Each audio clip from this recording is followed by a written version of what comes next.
3, 2, 1. All right, man. We're now live. What's up, Jason? Joe, good to be here, buddy. Thank you. Thanks for coming on. I just want everybody to know Jason is our first actual live interview of somebody that I don't know. I put a post out I think it was Thursday or Friday on Facebook, one of the local group chats, and he responded to it, and we set it up for him to come on today. So I don't know a lot about him. I looked up. I saw that he does own a small business here in Melbourne, and so he's a business owner. I don't know. Are you a father? I saw your profile. Said you're married. Oh man, I'm all over the place, buddy. Yeah, that's right. I'm married. I'm a father of two. I have a son and a daughter. Retired military. New business owner. My business is only about a year old. I'll be 47 tomorrow, actually. So Nice. This is a new chapter in my life. So this is the second chapter. Nice. Basically, the first part of my life was spent mostly in Coronado, California. I was a retired Navy. So I spent 22 years in the military, 20 as a Navy SEAL. So my life was pretty much spent training and deploying and around an amazing group of dudes. Did that from 95 to 2017 when I retired, and then needed to find what I wanted to do when I grow up. So I just went through the typical motions of, you just figure when you get out of the military, there's going to be a bunch of companies begging, pleading, please come work for us. But the problem with that is, and this is something that I tell all my veteran buddies, as well as the advice that I got from entrepreneurs, is that it's not that they don't want to use veterans in their big companies, they just don't know how. And it's all really a communication issue. So I spent years doing what's comfortable for guys with my background, and that's contracting overseas, teaching weapons, teaching tactics. And the most important lesson that I learned is that, yes, I spent a long time as a SEAL, and I worked with Green Berets, and I worked with Marine Recon, and you know, we get along, but we all kind of dive into our own little cliques. That's the first thing they ask you is about your background and where you were, and that says a lot about you. The second thing they see is how you kind of meld in with the group. So the secret to that success was I wasn't in Coronado anymore. I was in Memphis, Tennessee when I retired. My last few years were at an administrative position in Millington, Tennessee. So I was basically a career counselor. I moved there because I really didn't want to go back to Iraq. Where they wanted to send me in 2014, I'd already been there before. They had left it, and they wanted us to go back, and I just said, I don't know, I don't believe in it. And I was in the intelligence community at the time, so I decided to take a break, relearn my kids' names, and move to Memphis, Tennessee, or stationed in Millington. And my point is, you know, you've got kindred guys, you got your teammates on the West Coast, you got your teammates on the East Coast, but the Mid-South is not necessarily a place for SEALs and guys like me. So I had to tread lightly. I came across a training center, and I visited it, and it was majority Green Beret, majority Marine Recon, and I just shut my mouth. And even though I had 20 years of experience, I was eligible to be an instructor, but I went in there and kept my mouth shut and found a pretty cool career, just a temporary career, teaching weapons and tactics, and then advancing over to the driving side. I was a tactical driving instructor for on-road and off-road. From there, I just made a bunch of amazing contacts with the Green Berets and the Marine Recon predominantly. And that's tough to do as a SEAL, because a lot of guys go in there and they kick down the door and say, hey, this is what I did for my entire career, and I'm a badass, and I know all these things. And you kind of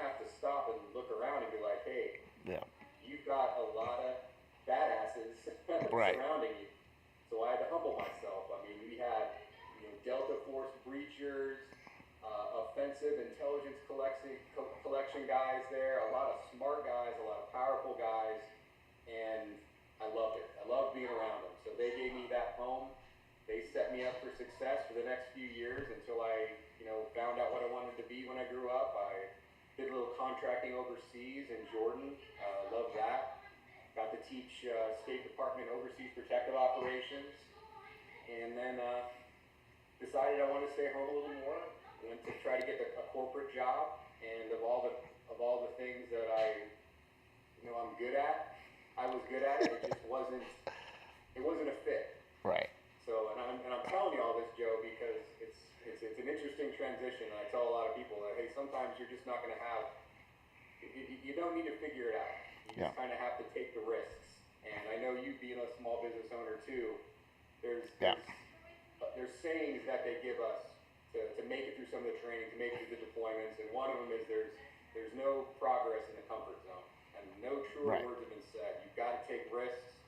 You got to fail forward. And that's what I feel that I've done. Right. Is that I do not come from an entrepreneurial background. I've had great mentors. I've gone to great meetings, and it's because of that attitude of just, hey, shut up, listen to guys that know more than you do, and they will embrace you, even if they're not in the same unit as you or come from the same background. Because we're all cut from the same cloth. It's just the guys that don't even run their mouth and don't know how to be humble, just don't get accepted into the fold as quickly. Right. Well, first of all, I want to say, obviously, thank you for your service. And I had no idea that my first podcast interview was going to be someone of your stature. So, caught me off guard because I just got back from jiu-jitsu with my son, and it's a great, it's Rob Castellano right here, small jiu-jitsu place, SBA, great jiu-jitsu. Rob is great with the kids. And anyway, so I was talking with one of the other parents. She was actually the one that went on the day that you reached out. I just made her come on, and her husband is in the military too. Actually just got sent to the other side of the state. And so he was on with me, and so I was showing her. I'm like, yeah, I got this guy coming on today. She's like, because she asked me, how's the podcast? And I was like, well, I actually got my first interview today with this guy, and I looked up your Facebook profile, and she's like, holy crap, he's a Navy SEAL. I'm like, no, let me see that. And I looked, and I was like, oh, I guess so. So it's a little, I was taken back. So what I want to say is I am not worthy. This podcast is not to your stature, but we're going to get there. That's That's good, man. I'm just here to talk. I'm here to talk about a bunch of bullshit. Right.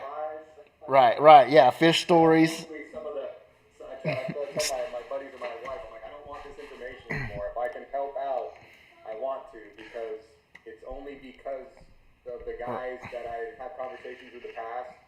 And I'm the same way. I come from such an amazing background, working with some of the most amazing individuals on the planet, the deadliest and the smartest guys that I've ever known.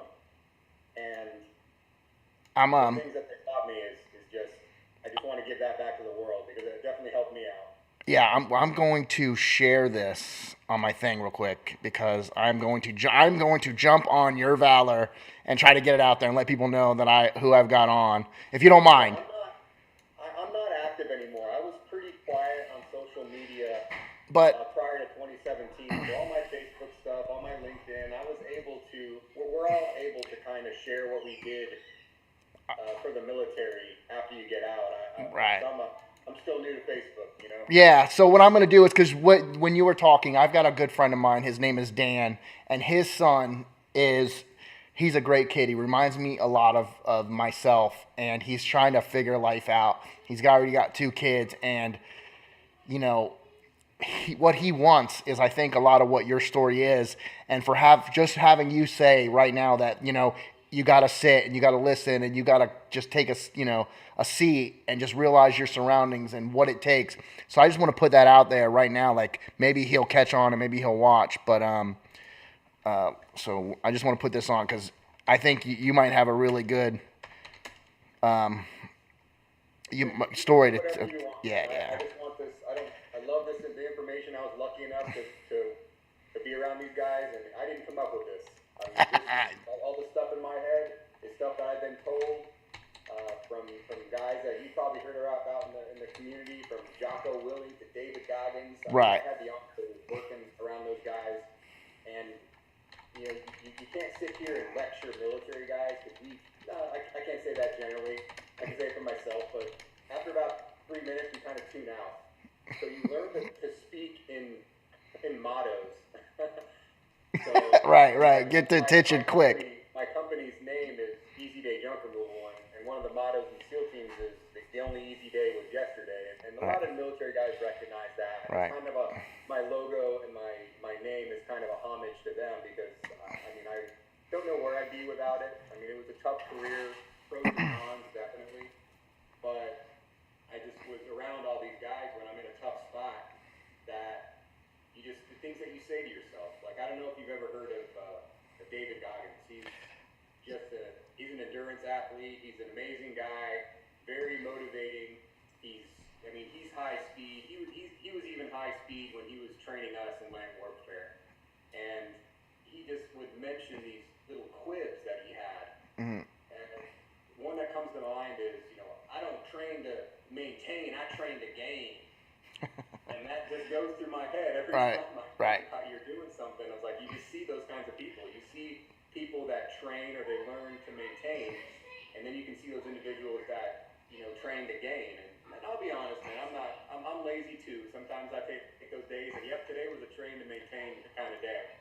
Right. You just got to know that every day you got to wake up and at least try to train to gain. So yeah, shout out to Dave Goggins for that little quip. Nice. Nice. So okay.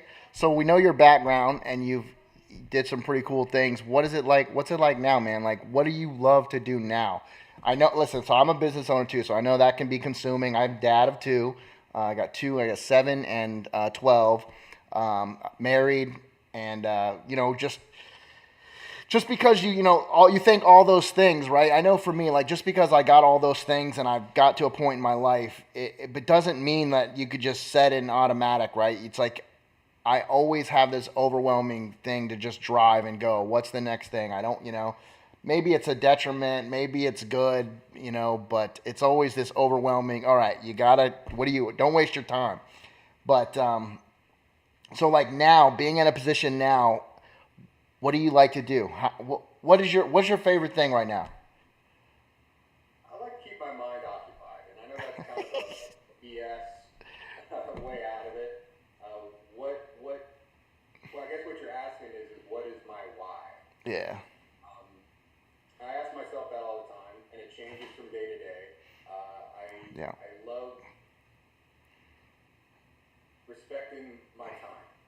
I love admiring my time. And you ask me what the definition of success is the ability to get that back. Mm-hmm. And that was my intent on building the company. Right. Like I said, I live here. My kids do live in Memphis. Right. So in order to achieve all my goals, I'm like, look, I could go overseas and contract with my buddies, but I'm not going to get that time back with my kids. And I sacrificed a lot of that when I was in SEAL team, when I was training and I was deploying, and I don't resent any of it. Right. But when I got out, I kind of had to do the same thing. So I spent a lot of time going overseas, contracting, not really chasing the money. I've never really been a chasing the money kind of guy.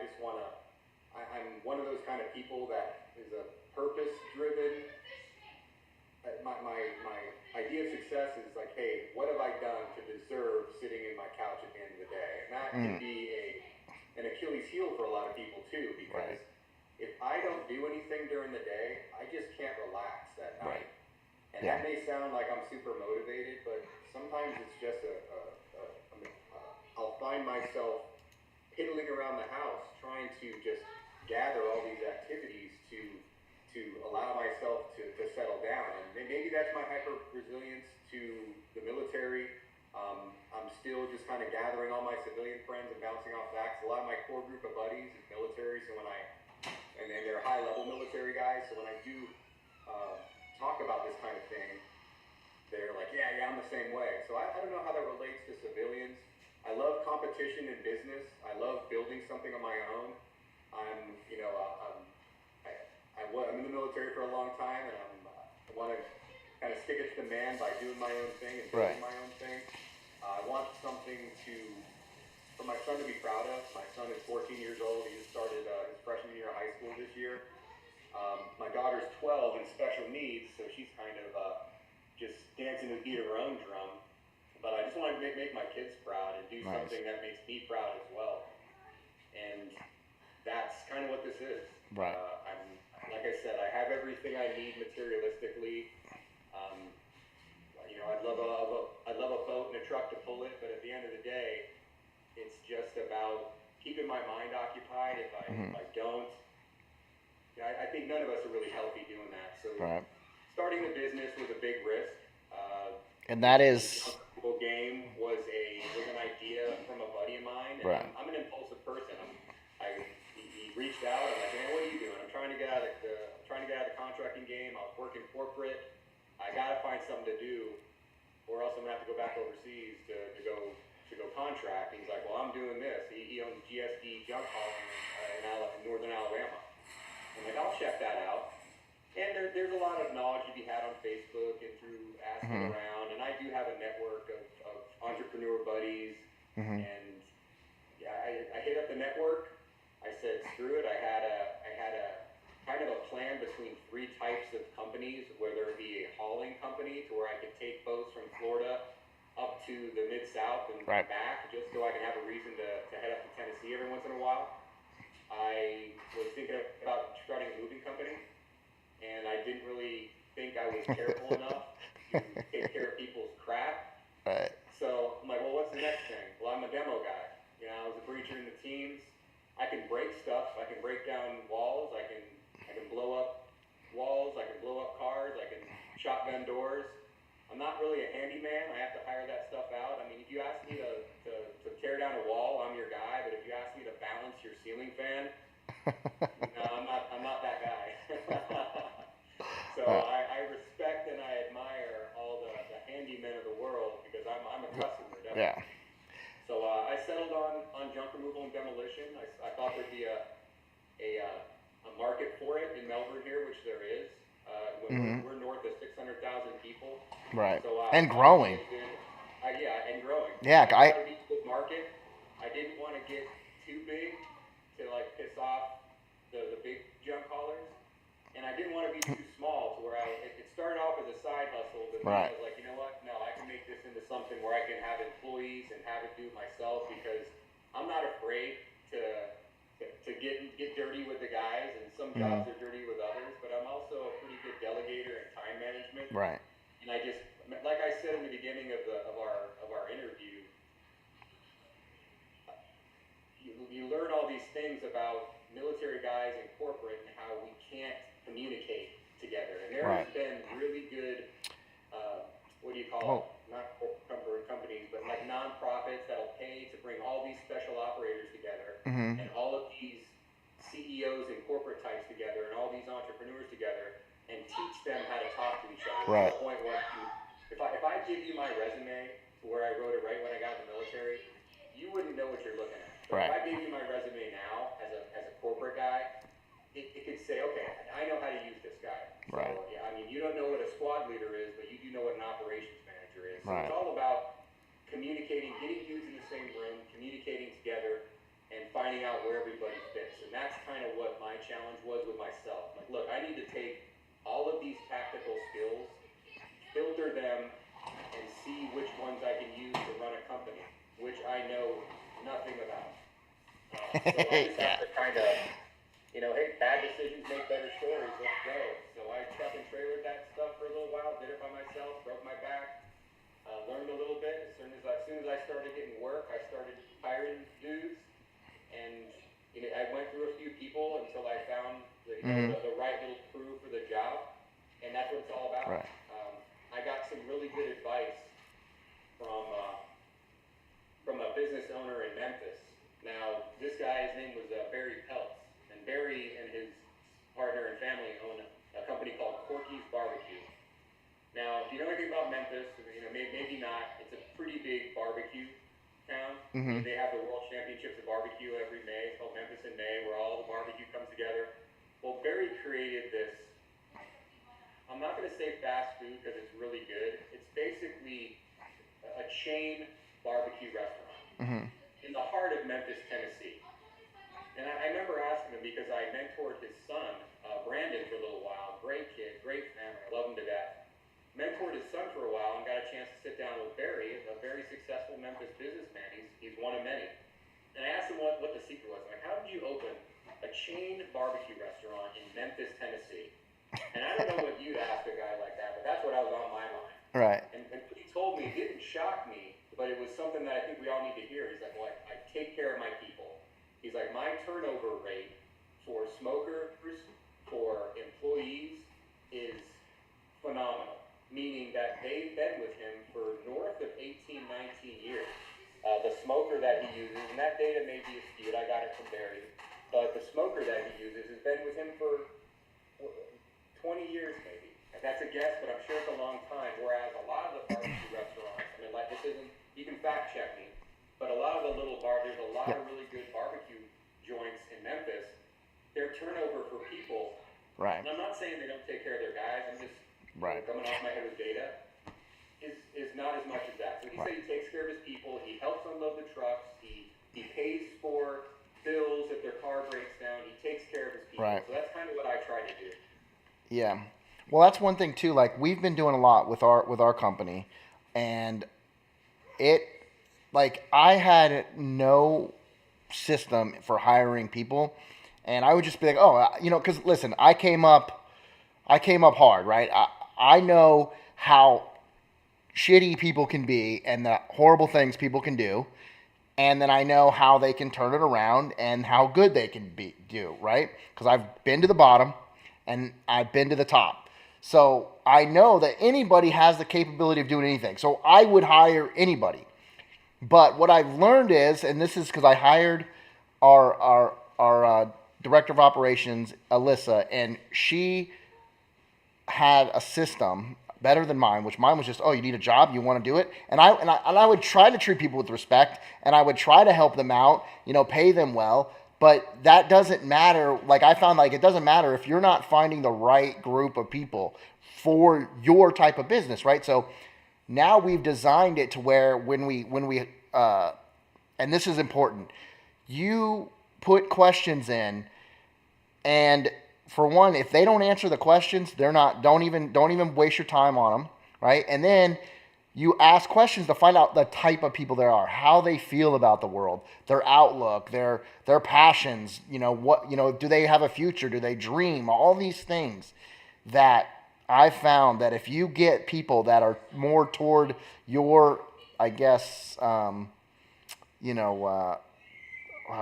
values, they last longer. Like she's hired because of her system. I mean, it's her system with what we built, and what we're looking for, our people, and it's amazing. We've hired, I think our turnaround rate is like completely changed. I mean, I think she's hired 3 people now, and they're all still here, and they're all doing good, and they're all going to school. They, one of them doesn't need to go to school, but he's doing good, made it past the 90 days, doesn't have any problems. One of them, Logan, wants to learn. He has dreams, and and when you really try to find your type of people, it changes. And I didn't know that. That wasn't even a thought in my mind. I figured give somebody a chance, they'll take the chance and run with it.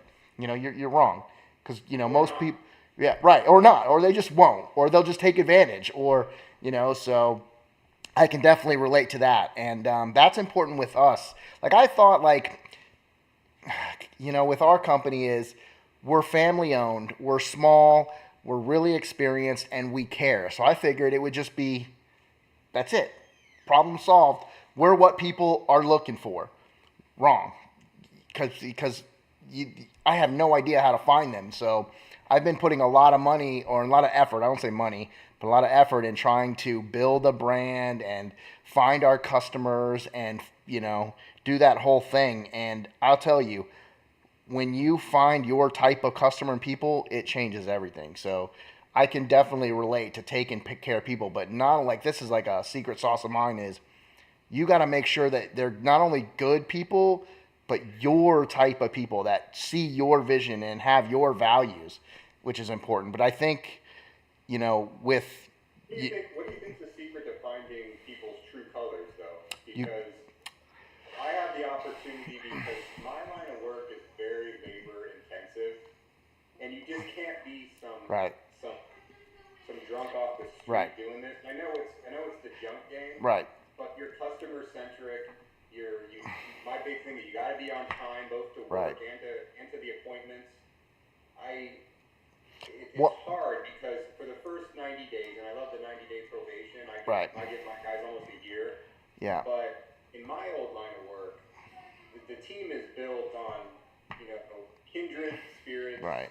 aligned moral values, Right. nationalistic pride. We're all very proud of what we do, but it's also built in adversity, and that's what all these corporate, all these former, right. military special operations, come to Camp Badass, and all they do is they bring a bunch of dudes together. Tell you how to put it on a resume. Square in the nuts. They keep them up all night, and at the end of the day, I hope it's like that. You work all day, and then instead of hustling back, you work all night. Keep them up all night, and see what it's like to stay up all night. Really, really dig deep emotionally, because when you're lacking sleep, you just start to get emotional. Yeah. You'll find pieces of yourself that you're glad you saw, or you're like, wow, I don't want to see that part of myself anymore.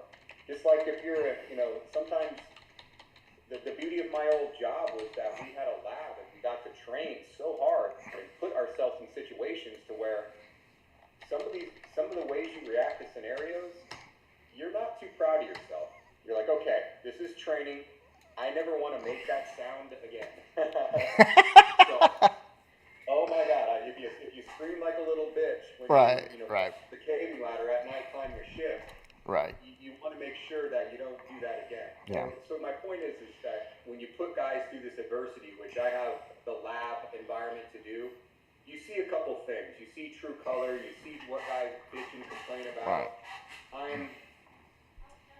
What's the word? I'm sensitive to that, but I'm not. Yeah. You can't. I don't want my guys hurt, and I don't want their little feelings hurt, but it's to a point where good teams are forged in fire. And however a company wants to create that, it doesn't have to be. You don't have to kick them in the ball, right?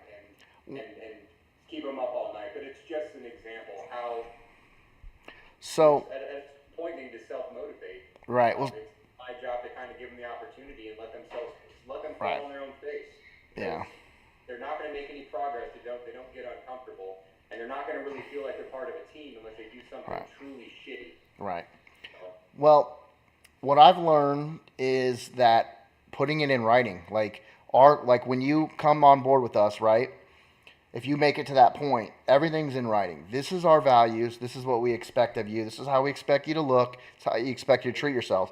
And not only that, like every week, every Monday, the entire company, 9 of us, we have a meeting. And in that meeting, and I pay for it, so they get there 8 o'clock to whenever the meeting's over. And in that meeting, everyone is asked what they did over the weekend. And they're also asked what are their goals? What are they reaching for? What are their short-term goals? What are their long-term goals? How can we help? And it just builds. And I'll tell you, and that's so what I'm trying to say is you have to, if you don't have, like a lot of people don't even want to do that. They think, oh, it's wishy-washy. I'm in construction. Don't want to deal with it. Okay, there's the door. This is what we do. You can be a part of it or not. Because this is what we want. We don't want electricians. We want people that want to better their lives and the people around them. And it's all in our employee handbook, and it's in our core values, how we want to interact with anybody we deal with. And I found writing it down in the beginning and having that helped immensely because it takes the question out of it. So that. What kind of things do you do to mimic that adversity? I've always been a big purveyor. Everybody talks about how tough times build character. Yeah. And you can say that shit if you want. Right. But I have found that tough times expose character. Right. So, and and like I said, you don't have to dip your employees in 54-degree water Right. and make them shiver to the point of quitting the job. Right. But it's always fun to try to twist the screws Right. a little bit to really expose the character, because everybody's got their best face on when they eat. Yeah. When they've got their coffee and they've got their warm socks. But it's awesome. Yeah. I love it. Because guys like yourself that have that. Listen, and I fail. I will tell you right. Everything's good, but right. Even ask my kids. I want to be respectful. I want to teach them and guide them and be patient. But you never know what that one thing they're going to do, and you're going to fly off the handle and do something that you instantly regret and ashamed of. But you have to get back out there and apologize and try to be a better person. It's all fun and unicorns and rainbows until something actually happens and you're praying to God for patience, and then the kid throws his controller through the window and you're leaning into him. So we especially two boys. Yeah, so that's my biggest, and also too, I'm good. If you come to me for advice, I know what I want to say and who I want to be and what I want to project, but bringing that home for me is a little bit more difficult. I wish I was better at it. I wish I treated my wife and kids as I would treat a new customer or one of my customers. I don't, because we get home and some negative character defects come out, but I try, and that's another thing. For me, how we can't translate right, that. Yeah, all the control, all the talent, right, and all the bullshit that I preach as this is what makes me a good business owner. If I could translate that into my family, and everybody, I love what I used to do. I'm super proud of being a SEAL, but if I could take all the qualities in myself that made me a good team guy and a bad team guy, and apply that to our family, I don't know. Some of it I do, and some of my buddies, it's just they're sickeningly successful with these beautiful, beautiful families, and I'm just so lucky to just emulate them and face them every day. Yeah. Because it's not like it's not right in front of me. We have all the tools, or at least I do. I have all the mentorship and guidance that I need. To do what you're saying. Right. It's the application. Right. It's the application. That's another thing I want to talk about too, especially with men and men business owners that have accomplished things that I don't care what they accomplish, but people that have accomplished the things that they have set out to accomplish. I guarantee 90%, almost every well accomplished man in my eyes, in my arena, all have had mentorship. And I just heard you say it.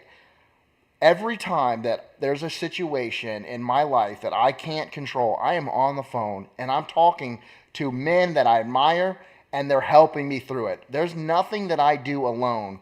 And I want as a SEAL, are there men out there, or it could be a woman in your life that you go to when times get tough and talk it out and reach guidance from? Or are you just doing it all on your own? Oh, God, no. I used to do it on my own. Right. So for the longest time, my core group of friends were SEALs. Couldn't have been happier with it. Some were better than others. When I moved to Memphis, I ended up finding my first civilian core group of friends. And of course, being the Bible Belt, where you meet them is at church. I wasn't really much of a churchgoer. I wasn't a believer. I was baptized as a baby, but I was just lost because I was out of my element. I was out of Coronado. I was in a new city. And I ended up going to church, developing those church friends, and seeing the power of evangelical Christianity. Long story short, I ended up going through this, it's a men's group, and I just saw a lot of successful, powerful men just really getting into the Word, and I didn't know how to do that. I didn't know these guys have been going to church since they were 3. I've been doing God's work all through the global war on terror. So Right. I better not go into church. I'll be struck by lightning. I couldn't have been more wrong. Right. So I learned to put my ego aside, to know that, look, dumbass, you don't have all the answers. You're not going to find them. You're going to find them in mentorship and big bad team guys, and I'd have SEAL buddies of mine that were very religious, and I admired the hell out of them. It just didn't rub off. I wasn't quite ready to receive that kind of information. When I got to Memphis, it was just all over the place and super. There's no reason you couldn't swing a dead cat in Memphis without hitting some Baptist church that you could go to. Yeah. And church and liquor stores. About God is that you'll go to church and just pissed off, and you'll sit there and have this preacher, and you'll just be like, are they talking to me? I'm looking around going, is somebody messing with me? Because this is the exact conversation that I came here to find out. Yeah. So after going through the men's group, it was called Influencers, and we went through a program called The Journey. I learned a lot about that, and I remember that was a big turning point on, I could literally just page through the Bible, whatever your religious background might be, just page through whatever religious structure you are in, and you'll find it, maybe not an answer, but at least some guidance to create your own answers. So I definitely have stepped away from that. I'm a prodigal son for sure. And I have contacts in my phone right now. I'd be going through some dark times and some confusing times. And do I text all my buddies from Memphis? Absolutely not. Right. I'm a masochist, so I sit here and I suffer through it. Right. But because of the hearts of these men, these are guys that would text me, and I do this to my buddies too. I got my buddies Carl and Emery and all my tactical rifleman buddies. I'll be thinking about them, like, man, I wonder what Emery's up to, or I hope Chad's okay because he's overseas contracting. I'll text him and I'll say stuff like, hey man, you're on my heart. I was just thinking about you. And that's just not something I would do prior to this. And as men, I think we need more of that. And I've been in some pretty dark times, I'm not going to lie to you.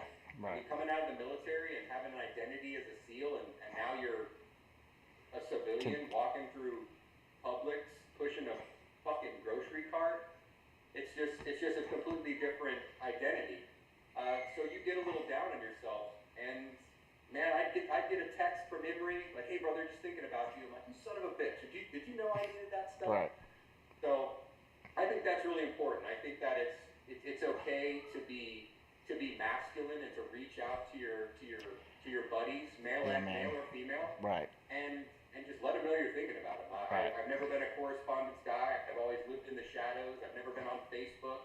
I'm getting in touch with my family now. My mom and my grandma and all my aunts are all reaching out.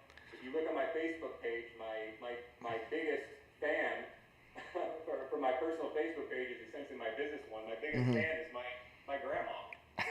So, and that's my fault because I've been a ghost for the last 20 years. Yeah. I wasn't able to post things online about where I was going or what I was doing, but things are different now. So I hope as men and business owners, I'm trying to network, which is my weakness. I have the worst social anxiety. I don't know where it came from, but call it PTSD. I hate saying that word because the motto in the SEAL teams is, we don't get PTSD, we give it. Right. But I'm trying to do better in networking, trying to interact with gentlemen like yourself who are, trailblazing through the media space, trying to get guys, lifting guys' businesses up. And that's all I want to do. I got a lot of guys look in the rear view and let me know, reassure me that, hey, take the risk.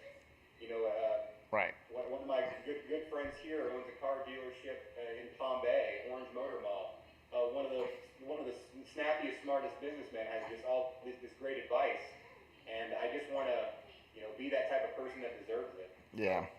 Yeah, my answers come from my buddies, and it comes from the Word. And every once in a while, I'll read a Bible verse to put me back on track. But nice. Yeah, man. Because myself. Yeah, I think that was that's something that I learned when I got older.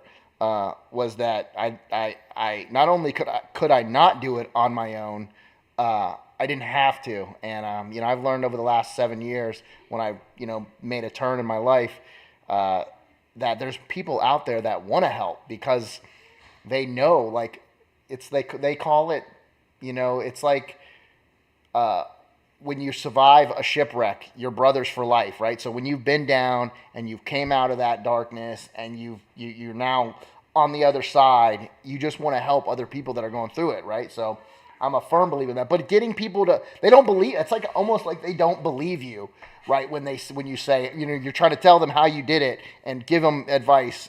But most people don't, they just don't believe you. Like, oh, okay, yeah, whatever. Oh, but I don't know. right, so, and it's like, here's another thing too. It's like, if I'm going to join a group, I have to eat a little crow, right? I have to be a part of. I have to do some self-sacrificing, which is another thing. I got a very particular person in mind that I'm talking about, but it's like you have to sacrifice, even if it's sacrificing yourself, right, to be a part of, so you can grow and learn from people around you, right? Because if I'm going in there gung ho and it's all, oh, I can't learn anything, you don't know anything, or you don't understand me, or you guys are too old and all this stuff.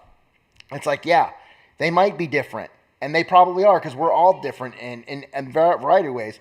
But you go in there, you be humble, you maybe sacrifice some of your, how do I want to say it, self-centeredness, or, sacrifice yourself, be a little bit more accommodating of other people, and they will open up to you and show you and share. But it's like they don't want to do that. They just, oh, I know better. Now, so that's like the detriment of being young, I think, is thinking They call it, what do they call it? Something about old ideas. But, yeah, I just wish more people. I told you when I got a job at T1G. Yeah. It's like going in there as a Navy SEAL. I know what I've done. I know what badass shit that I did and that my buddies and I accomplished, but they don't. Right. I know what a Green Beret is and what they did, and I know what the recon guys and all they did, but you got to go in there and shut your mouth because, lo and behold, there have been SEALs that have come through there before as instructors and were complete ass clowns. Right. So you are rebuilding your rep, regardless if you did 2 weeks or like I did 20 years. They don't care. You go in there, shut up. Right. You're only as good as your last ridge line. Right. And that's where I learned that. Like, hey, these guys don't know what I did, which is a good thing. So I had to reestablish my reputation, and that was a big thing. And that's something that I learned as a kid in Bud that I really didn't know the power of. And I guess I'm one of those learn the hard way kind of people. And my son's back here. Come here. You want to say hi? Say hi to Jason. This is my son. Hi. Hey, bud. Yep. I can talk. He goes, Dad, I want to be on the podcast. I said, son, every time you just sit there and go like this. He goes, no, I don't. I was like, yeah, you do. Yeah, you do. So sorry about that. He was standing over there. I'm at my studio's in my house. So, yeah. I'm probably interrupting dinner time. No. We my wife is the best. I got the best wife. Because I have a son in football, tackle football, Melbourne Mercenaries, and he does jiu-jitsu. So she takes him to football, and she's on the board, and she's a part of the league. So we eat dinner at almost 4:45 every day. She has it ready to go, and then he's at football from 6 to 8, and I take him every day to jiu-jitsu. So we eat pretty early. That's a good sport for kids to get into. I wrestled in high school. Yeah. Quite a bit, but it's jiu-jitsu is just an amazing combat sport. Yeah. And I love the data that it reduces bullying. Well, and yeah. What you do is it's not to the kids that aren't bullied. If you're a bully in high school, you need to take the bully to jiu-jitsu. Right. And I heard it in a podcast, probably Rogan or something. Yeah, I love Rogan. I love that statistic, and I think it's great for kids to get their ass beat physically and mentally by someone, male or female, their own size. Yeah. It's humbling. There's a girl in his class that is half his weight and been there longer. That every time, it's guaranteed, she's gonna get on his back and choke him out. Guaranteed. It's just angles. Right. You can try to fight all you want, but what you can't fight is a little bony arm restricting the blood flow from your carotid artery. Let me grab a water. So, and I want to take this down a little bit. I'm learning my lighting. Normally, I'm gonna a little bit on that. Yeah, normally I do this in the evening when everyone gets done and the kids are in bed, but I got the sun coming in, so I'm learning it. But thanks for that. So it grows and grows and grows. Man. So were you born in Melbourne? No, man. I'm a Navy brat. My dad and mom, come from a divorced family, so I lived with both families. I moved all over the place. Nice. From Virginia Beach to San Diego to Hawaii to Panama City, Florida. I moved all over the place. Nice. Which is not necessarily a great thing because I don't have any roots anywhere. Listen, man, I come from a broken home, and we were originally from Kansas. We moved to West Boca in '87, and it never felt like home. So I mean, even though I was there for from '87 till almost like 4 or 5 years ago, I got the same thing. I don't know what it is. I think it's just a self thing where I was just like never felt like I had a place. I would love to go to Kansas one day because I spent some time out there with my sister when I'd get in trouble. When I was a kid, my mom would send me out there, and I love it. It's peaceful, it's quiet, it's slow, but I don't have 1,000 acres of farmland. If not, there's nothing to do out there. But I could definitely relate to not having any roots. But what brings you to this area? I had enough of Memphis. I did a stint as a Memphis police officer, just to try to, really just dig in, and commit. Right. My degree was in criminal justice. I got it when I was active duty, and I said, look, if I'm gonna have a degree, I might as well. I don't want to go to law school, but I was gonna try to. It was the holiday season in October. E1G, I was working part-time at the training center, wasn't really calling, so I said, look, I'll use my GI Bill to go to the police academy. So I emailed an application to the Memphis Police Department and Shelby County Sheriff's Department, and Memphis Police Department emailed back first. Nice. So I just went through that screening out of pure boredom and interest and intrigue, just to say, hey, look, now I can say if this is a line of work that I want to do. I've never really been an LEO guy. I think I'm more of a criminal. But knowing what I know now, I probably should have went over to Shelby County. Yeah. Memphis police, man. If you ever want to be, if you ever want to learn how to be a cop, Memphis police is where to do it. And I worked out at Airway Station in Orange Mound, and it's I don't know. It's the hood. It's a really dangerous part of town. And, man, we just get all the calls. You get all kinds of everything. I mean, every day, everything every day. And I just thought that's what how every city operated. I come to Melbourne, and I'm like, well, I know people in the Palm Bay Police Department and Coastal Police Department, and like, wait, you guys got like one shooting a month? Are you kidding me? Like, wow. That's nothing. So, and just coming from a place like Memphis, I don't mean that in a terrible way. Right. I sound like an ass saying it, but man, Memphis just has like 2 a day. Really? So, I did get a chance to see Memphis, to realize that I'm not a cop. I can't run the beat. I got to know the city really well, and some of the people of Orange Mound, and it's just an amazing part of the city, but very dangerous. And it just wasn't for me. Nice. And after that, I was kind of at wit's end. I'm like, well, what do I do now? I went back to contracting in Jordan, which I absolutely love. When you say contracting, what is that? What do you? I was working for a company. Like security?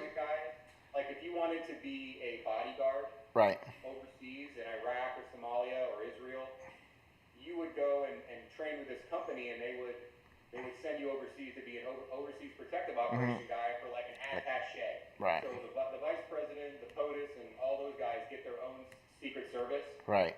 Well, if you're just some defense attaché going over to Somalia, you'll be assigned a security detail.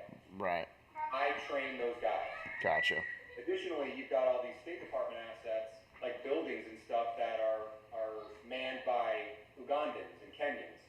Well, I trained Ugandans and Kenyans, weapons, tactics, teach them how to shoot, things of that nature. So I did that with a bunch of, old retired special operations guys, because you have to have that kind of background, high level background to teach that stuff, and that shit wasn't blowing my skirt up anymore. Right. So I was kind of running out of things to do and kind of getting worried, and I didn't like being away from my kid so long because he was just going through life. And you know how it is. My son's 14. He was like 11, 12, and 13 at the time. So I got a corporate job, and I got a corporate job through a veteran connection, and it still happened to be, I had some connections in the arena. I had no idea what I was doing, but I just figured, you know what, let's bad decisions make better stories. Right. Why start planning things now? Yeah, I think I might have just been addicted to the excitement, and they're all telling me like, well, it's not as exciting as this, and it's not as exciting as being a SEAL, and I'm like, that's great. I think that's what I want and what I need. It just wasn't a good fit. I was a 7-year-old dude around a bunch of really cool late 20s and 30s, and my stories were just, I don't know. Yeah, just I don't think I'm built for corporate life, but I was an HR problem. Yeah, I feel you. I was, because when we first came here to Palm Bay, we moved to Palm Bay in 2020, right at COVID. I have the business down south, and our market for the electrical company, it was small at the time, maybe me and a couple of people. We were rebuilding it. And so COVID hit, and it literally, we were doing work on Palm Beach Island, and a lot of it was also in the condos. And they shut, like, you couldn't even get on Palm Beach Island as a contractor when that whole thing was going. So it, like, really shut down. And then, like, the same thing with the condos. Like, there was crazy regulations. They wanted you to get, I don't want this, they wanted you to get all these, let's say, medical procedures or whatever. The fucking Fauci-ouchie. And I didn't want to get it. I'm like, I'm not doing that. So I was like, you know what, honey? What I did is I had my inspector's license.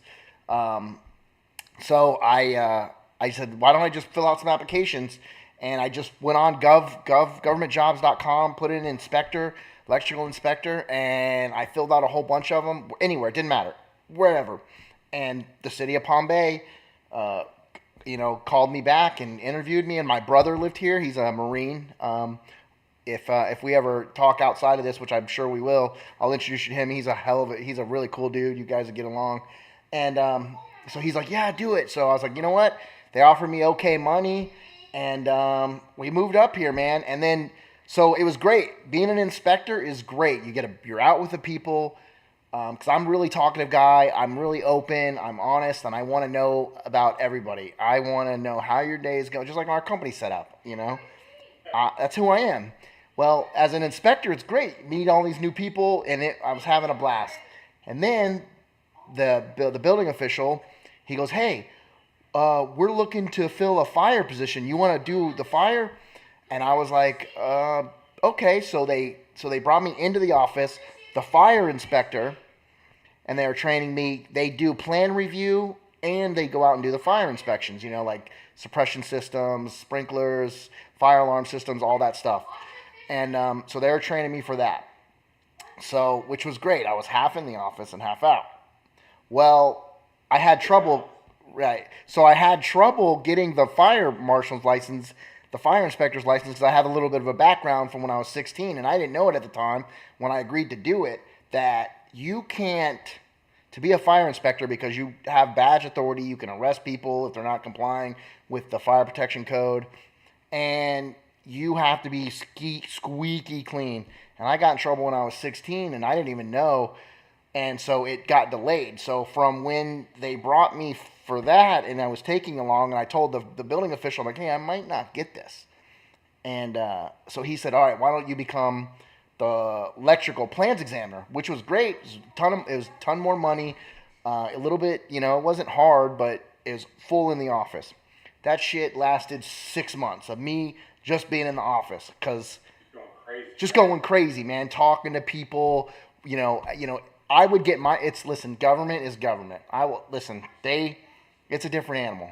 And I'm a that little balance of getting out and staying in the office. Right, which I was good at. And come to find out, I was not that guy. And it lasted maybe 6 months before I got into it with another guy. And they just let me go. And a guy that wanted that position, he wanted to be the next building official, and I was like, well, if I would get my work done, and then I would go help the permit techs, because they were always saying, oh, how far behind they were. So I'm in there getting my stuff done early, which is a no in government, right? You don't want to get done early.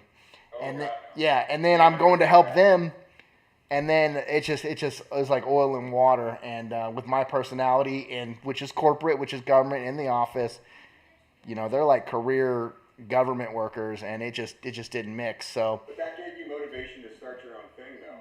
No, I actually had the business before. I've had the business since 2012. What it did do is, here's the weird thing. So when I left the business down south, I had a guy. He was an Army medic. His name was Corey, and I said, listen, I'm gonna move up to Palm Bay. I'm gonna help you. I said, I'll give you the business, but you have to grow it. I've got my customers, right, which is still, 80%, or probably 50% now of my business is return customers. And I said, listen, I can, the customers we already have, you're going to keep, but you need to go out and get more. If you grow the business, I'll help you. I'll keep the business open down here. I'll keep qualifying it. And you just got to get active and go out there and show that you want to do it. And I was able to do it because I got the, one of the PPP loans. So I was able to pay his salary while he was kind of taking over. And it got to the point which I think, he had a little bit of problem getting up on Mondays, which we all know what that is, but out of respect, I'm not going to say it. And he just didn't take the initiative to take it. And the weekend that he quit, this was probably 2022, my nephew had called me and said, hey man, I'm tired of working for this one place.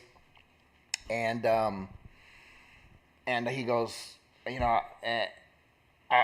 you have any work? And I was like, it's funny you should say that because Corey just quit.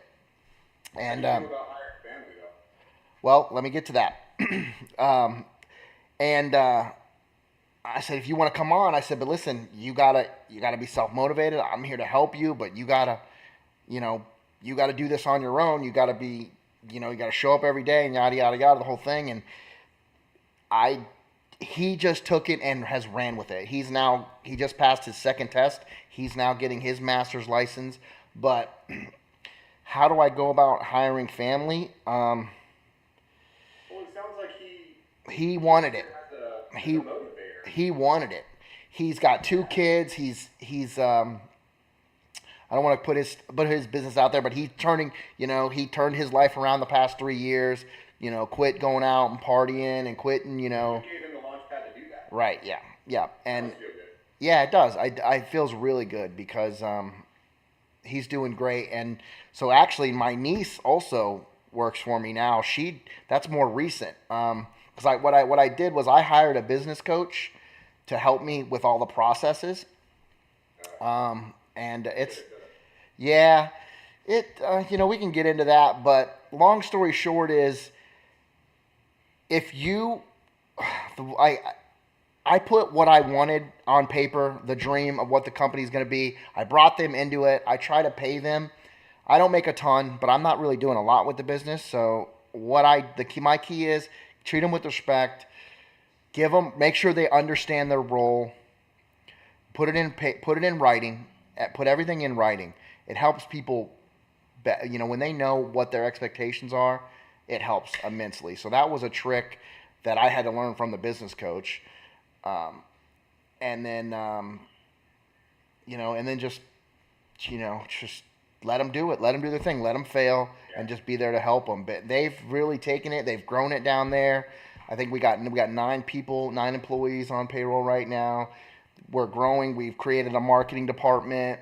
We have a branding, and which I never thought was important because, staying small, you can pretty much get by word of mouth. But when you want to grow and you want to hire my niece as a director of operations, and you want to bring your nephew in to be a project manager, and you want to do all those things, and you want to provide them with health care, and you want to provide them with, we have 15 days paid time off a year, 8 paid holidays, whenever they shut the island down for whatever stupid holiday, we pay them. And I think the stress comes in now realizing how many people are counting on Yes, that's different. But one thing I've learned, like, is you have to, like, one thing I put it in writing, but you have to have a vision and dream, and to have all that, you can't just go by a couple of customers. You got to be growing. You got to be changing with the time. So we're learning. I will say it is a little bit more on top of me, but thank God like I said, I have those group of guys. Whenever things get tough, they're all, not all of them, but majority of them are business owners, and we can talk about things. And the odds are with you because out of that big group, somebody's got to have Yeah. an answer or at least a suggestion yeah. for one of your problems. But I like to keep my guys on my toes, and it's my company. right, how many guys you got working? I've got 3 employees right now, including myself. I put my son to work when he comes to Nice. visit. But that's my stress, is that Do you- it was just a little side hustle to keep my mind occupied, and now I've got people counting on me. Yeah. So most of them, I don't need much money. I just put it back into the business to grow. Yeah. I'm pretty excited. I just got another truck. I'm getting it wrapped. So now Nice. all the little junk haulers are going to be super pissed off because I'm just a small company, but I look like a bigger one. So, Yeah. It's strange because people will call and thinking they're getting the customer service division. I'm like, no, it's just me with the cell phone now. I'm sorry. The complaint department is here, as Yeah. well as if you'd like to schedule an appointment. So what I enjoy about doing my own thing is that it's all on my shoulders. I mean, I can handle all the I hate it sometimes. I hate it. I've got guys that are counting on me for work to keep the books running. It's you know as well as anybody, it's a daily hustle. Yeah. I hate the fact that I have to pay the evil empire so much to get my company out there. Do you do advertising? Hey, absolutely am. And Where are you doing it at? That was a big hurdle I had to come over, is that like I'm paying basically 30% over my mortgage for advertising in the company. Yeah. And I think that's something that people don't want to get over, is that you got to spend money to make money. Yeah. You got to risk that stuff. But it's, hey, as long as if I'm making profit and I can keep growing and my guys are fed. Yeah. That's one of my biggest issues, is that in the intelligence community, if you're trying to I don't know how to say this without exposing tradecraft, but if money is a motivator to have someone working for you, it's not the greatest motivator. Right. So you have to have them Right. want to be Okay. part of something. Yeah, that's it. And I love Give them to vision. keep my guys on their toes. Give them vision. You never know when I'm going to snap.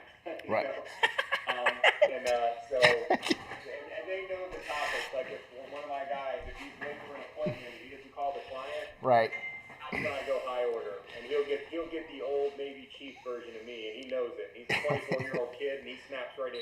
He snaps right up. Right. Because I'm. But that's another thing too, right? You I'm can just get like the Marine. I got the professional knife hand, and I'm the knife hand public. nice. But that's another thing too. These young kids, they don't realize. I'm gonna jump in your shit, and I'm gonna tell you where you're doing wrong, and I'm probably not gonna, you're not gonna like me. But when that conversation's over, it's it. I'm not bringing nothing. 5 minutes later, I'm done. That's something that has gone by the wayside, and people need to get back to. This is business. It's not about me losing. It's not about us losing money. It's Right. about us. The whole thing about us is what's going to set us apart is the Right. customer experience. Right. We're here. Like, listen. Anybody. Like, I tell my guys all the time. What we do is not special. Yeah, is it a little dangerous? It's electricity, but you know what?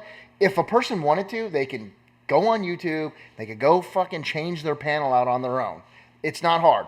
But why they want to use us? Because they don't either have time or they don't want a problem with it, right? So if we're gonna give them a problem, then that's we cannot give them any additional problems. So they don't know that the outlet's not going to work. What they're not going to know is keep it clean, be respectful, and don't leave a mess. That's what they're going to care about. They don't understand how the outlet works inside the wall. They don't care. They just want it to work and don't add any problems. That's what my biggest thing. That's my pet peeve. But at the end of the day, I mean, I just want my employees, because if I'm honest, my employees could probably create a company of their own. Right. I mean, junk removal is a lot harder than I thought. Right. Both labor and time management and just entrepreneurs who just don't know. Some of them can be pretty dealing with customers sucks. But I just want my guys to be better than when they started. Right. And I have this ingrained. Right. I mean, I don't know these guys shit. Right. Honestly. Right. But just all my time in the military, I had this sailorization and mentorship bone, and I just want them to be better than when they started. And what pisses me off is that when they're not taking advantage, you're just looking at it face value. They just don't know. know. Show up to work 8 hours a day, right. Go home. Like, dude, they just don't know. Opportunities to learn. Like you're not just loading people's items in the back of your truck. This is a very intimate job. Right. Some of the jobs that we get are estate cleanouts where somebody has passed, and you're loading all of their belongings that they've acquired over the course of 50, 60, 80 years right. into the back of a trailer. Yeah, and they're watching it drive away. Throw their shit in there. Right. Be a little compassionate. You got to think. I don't tell them to think outside the box. I tell them to think creatively and cohesively inside the box. Right. Because the minute you start thinking outside the box, you're going to lose your vision. Right. And I get a little upset when they don't. They just kind of come in and clock out. Right. I just want to. I do set expectations like we were talking about, and I love to give them the lessons. The tests first and the lessons later. Right. Just like experiences. That's why experience is the hardest teacher, because she gives the tests first and the lessons later. So I think that's how people learn. I know that's how my guys learn.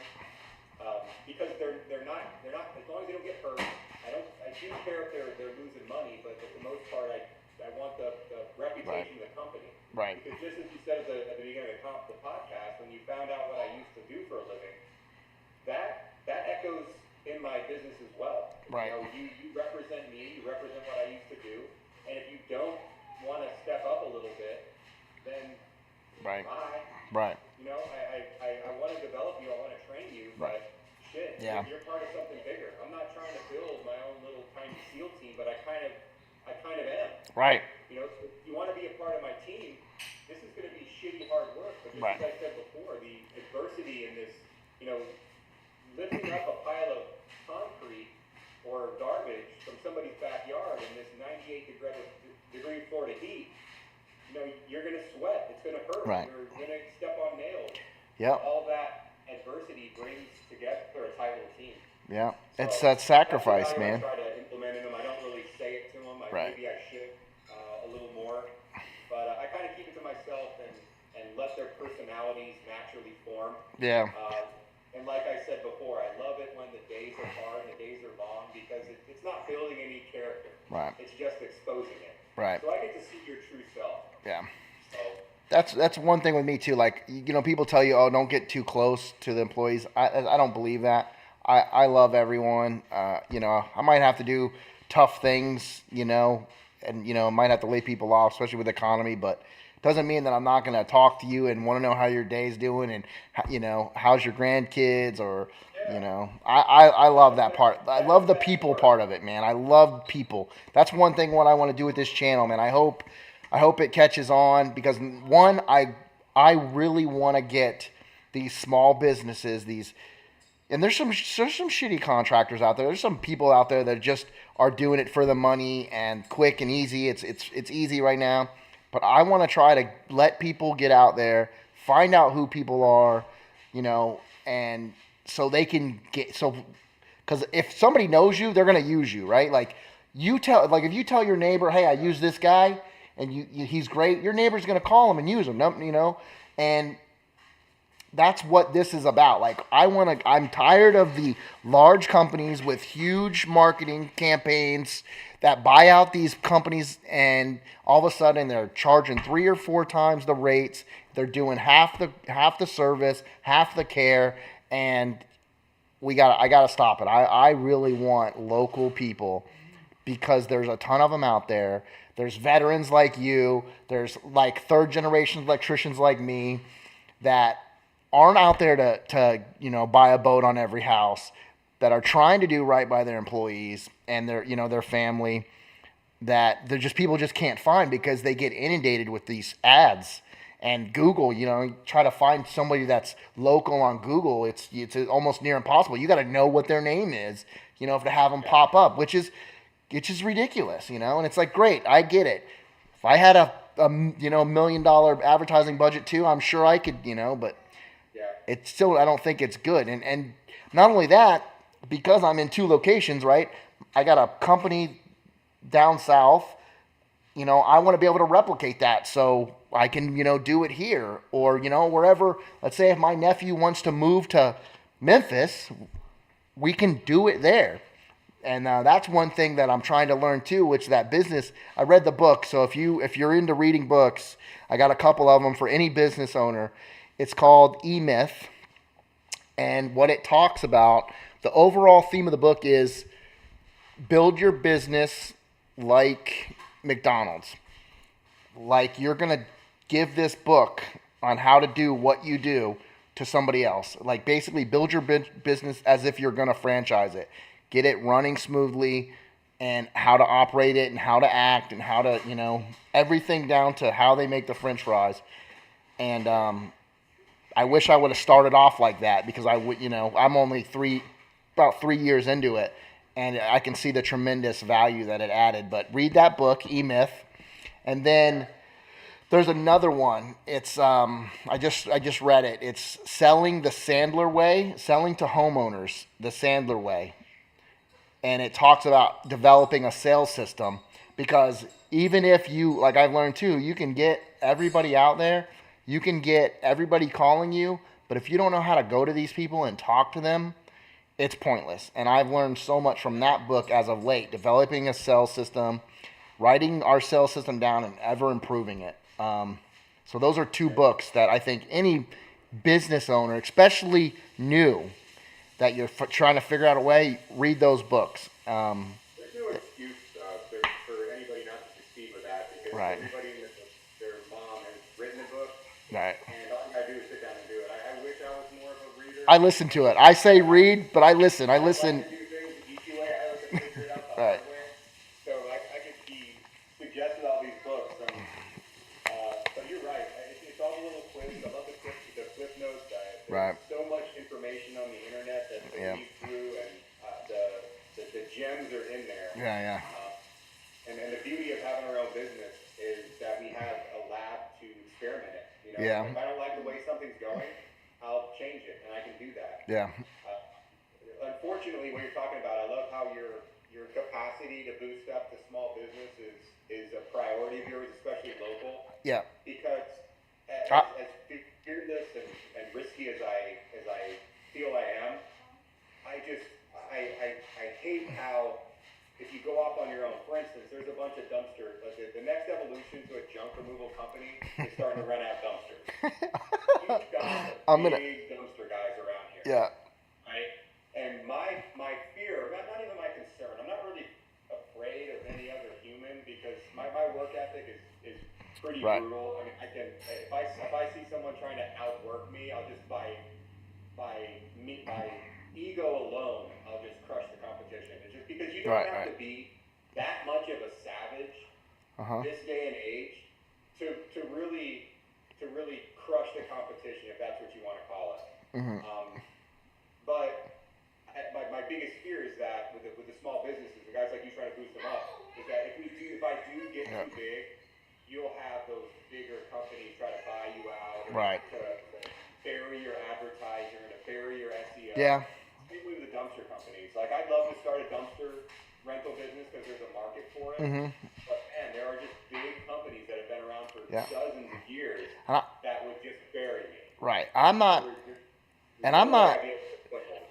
Yeah, I mean, well, one thing I do know, like, they're retiring, so I wouldn't say there's not. And the people that are taking those, because I'm also a building inspector still, so I'm for the city. I don't want to say the city, but I'm a building inspector. The big guys trying to squash a little bit.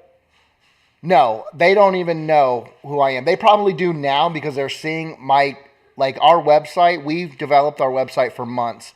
And I'm working with a guy who's great, and it took it from like zero to doing really well. But I made sure that our website, even though he's like, oh, it's got to say this for keywords and it's got to look up this and it's got, I'm like, okay, I want that. I know how important it is, but I'm not just going to give into it because I'm so anti the unhumanness of it. And our website is doing phenomenal for organic. We're not doing any advertising. And in the South Florida market, we're coming up. And we're almost, I mean, on a couple of searches, we're coming up on page 1. But in like West Palm, we're on like the 3rd page. And it's come quick. And I know in my heart it's because our website is not just tailored for clicks and to get people to come in. It's tailored for us. Every picture on it is of us. Everything is about us, what we're about, what we love, who, you know what I'm saying? And it's a little, it's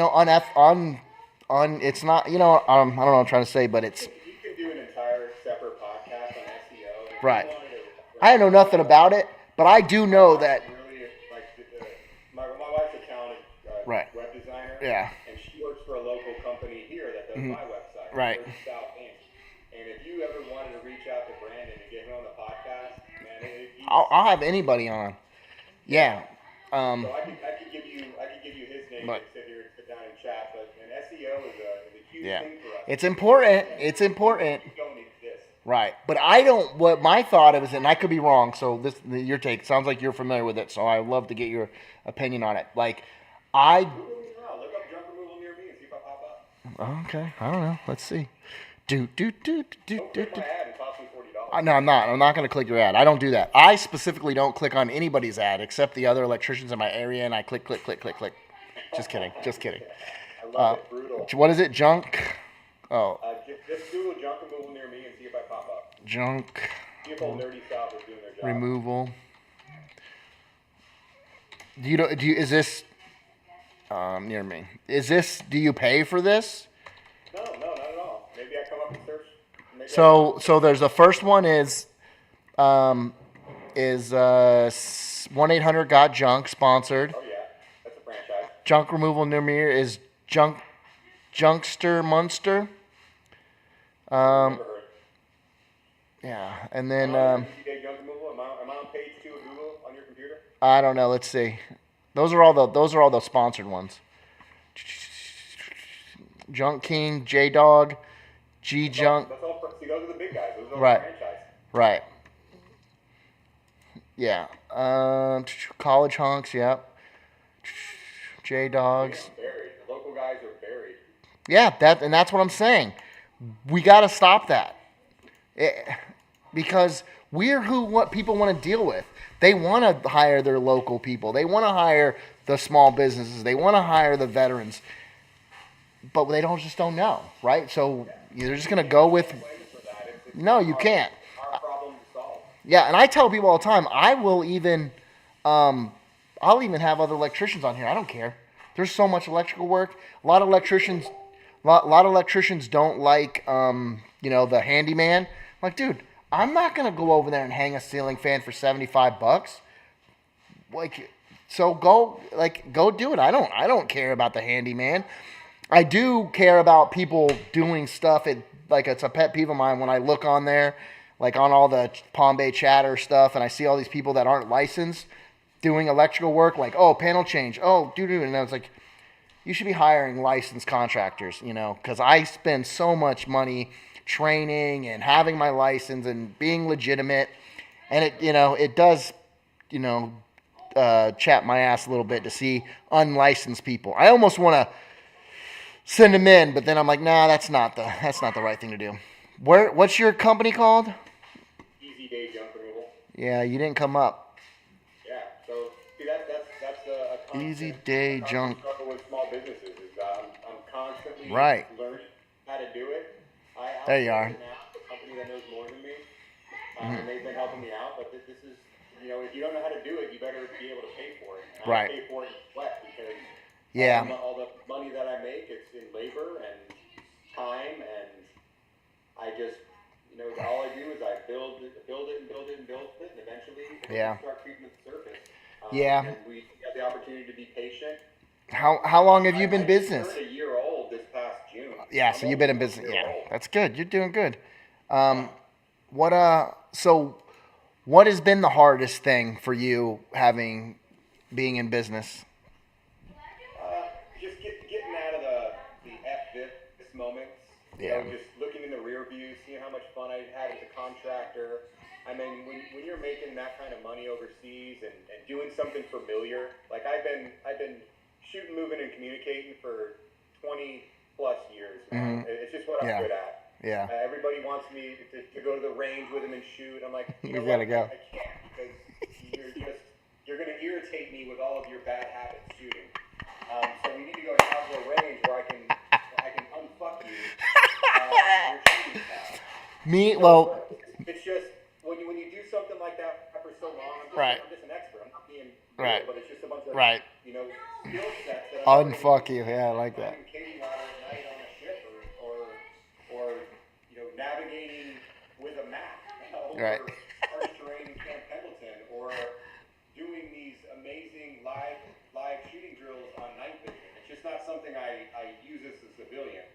So as a business owner, I'll sometimes just be at night and have these days, and you're just like, why am I doing this? I don't need this shit. I'm a mercenary. I can go to South Africa right now and make $900 a day.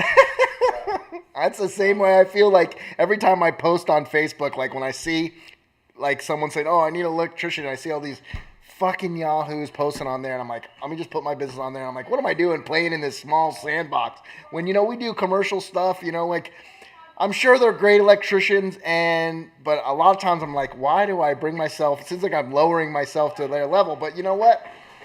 It is what it is, The one thing I learned about working for my YouTube channel is when I started doing videos for YouTube on Tactical Rifleman was never read the comments. So you have you have a YouTube channel. What is? It's not mine. It's one of the Green Berets that I met through T1G. It's called tacticalrifleman.com. Okay. You can look that up. I'm on the team. I'm gonna do it now. Just being out of the Memphis area, I haven't been able to contribute to the videos much because what's it called? Tactical Rifleman. Tactical. It's on YouTube as well. They Rifleman. Videos, and Carl is a retired 26-year Green Beret Sergeant Major. He's just one of the smartest tacticians I've ever. Does it have a skull with a battle axe Okay, I'm gonna subscribe. All right, for sure, man. There's I had such a great group of guys on there. Chad and Carl and Emery and Coach and nice. One of the survival guys, Randy Wirtz, is literally he wrote the book on survival. So I loved contributing to it because I was overseas one time and I forgot how to I forgot how to reassemble a 50 cal to put it on top of a Humvee. And at the moment I knew how to do it. I brain farted it. I couldn't figure it out. I couldn't figure out how to put this damn 50 cal back together. And I wish I had a video reference that I could watch it real quick so I didn't look like such an ass clown in front of my new guys when I didn't know how to put this thing together. So I was really embarrassed. I figured it out, of course, but I just wish I had a reference. So when I got home and working at T1G, when I finally retired, I'm like, look, if there's something I can do to give back to the Army guys or give back to capable citizens to teach them some home defense. I mean, I can't teach them on the internet. I can't teach them SEAL tactics and how to clear their house. But if me and you got together, I can tell you a few things. We can't videotape it, but I can tell you how to be a little more deadly than you are. Nice. My 12-year-old, me and him went to the Appleseed shoot, where they have it here at the local range. And they give you a 22, and you shoot, at targets. I think maybe it's two 8-hour days, and they teach you prone, they teach you kneeling and sitting on how to shoot at like four. It's a simulated 400 yards, so it's might be so it's just a littler target, and they have that up here at the range, the Palm Bay rifle range. My brother is a member of, and he signed me up, and it was fun. And so I'm not gonna say I know how to shoot, but I did okay. So did my son, and we. The thing is, Right. I can tell you what you're doing wrong, and I can fix it. Everything. whether or not you practice enough to fix your bad habits, I can look at a sheet of paper and I can tell you what you're doing wrong. Right. Because that was me once, and I had someone Right. I've been there. A very qualified shooter fix me. And it just goes on, and you go on and on, just how to fix people, and you know, SEALs are very accurate shooters, some of the best in the world, but we're instinctive shooters. You know, you have to do it while moving, or in the dark, or in the smoke, or you have to ID what needs to be engaged and what doesn't. So there's so much that goes into it, and that's the mindset that sets us apart from other people. Is that we're just not sitting there in a static range. You know, we're training to gain. We're not training to maintain. So everything I do, I'll teach you because we're going to evolve into moving at night with night vision. Right. So, and that's what I think a lot of clients get out of it. Is like, you know, you're just not going to sit there and lean back and shoot like Roscoe Coltrane. You're gonna not like that guy. Not like that guy on the turkey shooting contest on the Olympics. Hey, that's competition shooting, but in a 360-degree range, like down with somebody shooting back, you're not going to shoot like that. Right, little different. We can, like I said, this is a whole other podcast. Right. That's not the focus of your thing, but it's the focus is just to talk about people, man. I want to know. I'm shifting gears from something that I did for decades, and I'm translating it. Nice. I'm translating my military skill set into something I can use as a business owner, and I think that's what the secret sauce is. Yeah. I can't articulate how I'm doing it. I'm still in business after a year, and I'm not the cheapest, and I'm not the most expensive. I'm right there in the middle. Yeah. You know, flying under the radar, so the big guys don't bury my SEO into the ground. But I got to go here in a minute. Yeah. Well, okay. So in closing, so there's. I'm glad you're doing this. What I'm gonna do is. Given a platform. Yeah. For guys to just share tactics, techniques, and tips, man. Yeah. So yeah, for sure. What I'm gonna do is I'll post your Facebook if you have one on the thing. I'll now that I'm doing this, I want to maybe have a little thing so I can put your website up really easily. It's just a click of a button. So I'm gonna do that. I'd love to have you on again sometime. But also, so in closing, one thing I want to ask, and this is how we determine our type of people. So, and that question is, tell me about an instance that you failed miserably that affected you in life. Like just give me an instance on that you totally fucked up. It wasn't you, and you felt horrible, and you felt like this is it. How am I ever going to come back from this? It happened a long time in the military career. Like I said, most of my stories are from the 20 plus years I spent in the military. I screwed up pretty bad when I first started in the military, like as a SEAL. Mm-hmm. And it affected me, but for the most part, I was, you know how they say when a father doesn't have to yell at you, he just has to say he's disappointed. Right. It was that instance. Uh-huh. And I realized that I was 19, 20 years old. I thought I knew it all, and it was that moment that I realized I don't know shit, and I'm way out of my league, and I need to shut up. I need to listen to guys who know more than I do, because me being a know-it-all and thinking I know everything is not working. So I won't go into the story of what happened. Nice, I just had a huge setback in my career. I disappointed my father. He'll never admit that it did, but I know it did. Right. And that was the turning point. It's like, hey, I need to get my head out of my ass, realize that I'm not the strongest, fastest, smartest one in the room, and I need to learn from these guys, shut my mouth, open my eyes, and get up and fix it. I could have stopped and quit, but it's really not, as cheesy as it sounds, is that it's not really what happens to you, it's how you react to it. And that's one of those little mottos that one of my SEAL mentors told me, and it made complete sense at the time, and I carry it with me to today. And it always makes me think of that movie. You ever seen The Butterfly Effect? Yep. It's some cheesy-ass movie with Ashton Kutcher, but that really upset me because these incidences in your life, you kind of look in the rear view, and I'm not dwelling on them, but I'm kind of looking like, man, 1 millimeter left or right, our lives could have been completely different. Right. So that's one of those instances where it was the first time I really had to stand up. I mean, I've always been naturally good at something, something that I've been wanting to do since I was 12 years old, and I had to get up and start over and realize, hey, look, stop thinking that everybody thinks you're a turd. Suck it up, get some confidence, rebuild your confidence, and move on. And I've had to do that multiple times in my life, and I'll have to do it multiple times more.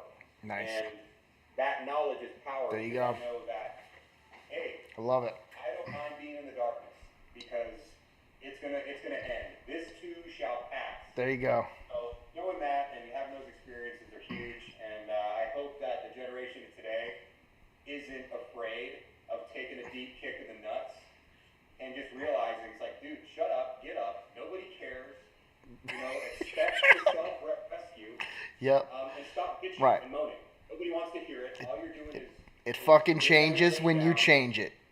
Yeah, stop complaining because it's contagious. Right. And I don't want to hear it. Because I've been through it. Right. There's no silver spoon in my mouth. Right. I sucked it up. I did it. You can do it too. Yeah. If you're gonna be around me, then that's that's the standard you have to have. And, otherwise, piss off. Right. And there's fucking value in being around a guy that has had your experience and done the things you do. Jason, I'm so happy that you came on. I am so unworthy. I did not know that I was going to get such a great guest just putting it out there on Facebook. But you know what all I did is I got up, I put it out there, and look what happened, man. So, Jason, I appreciate it. My wife is coming home. The dogs are barking. So it's a good time to go, man.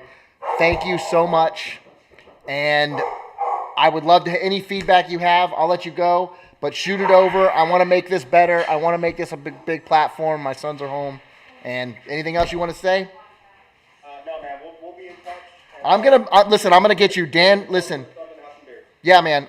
Dan Reese. I'm gonna get you in touch with Dan, and that guy is an amazing guy. I can't wait to introduce you guys. I'm gonna give him your number. He's gonna call you, and he is the best. He's a cabinet guy I met here, and he's just a great guy. He's a good businessman, and he refers a lot of people. So I'm gonna get you guys in touch, man, and hopefully can get you some more business. So thank you. Thanks for having me on, man. Yeah, no doubt. Have a good one. Bye, everybody. 3, 2, 1. Here we go.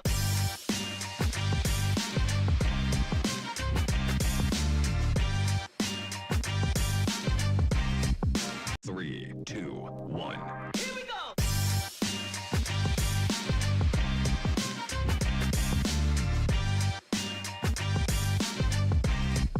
3, 2, 1.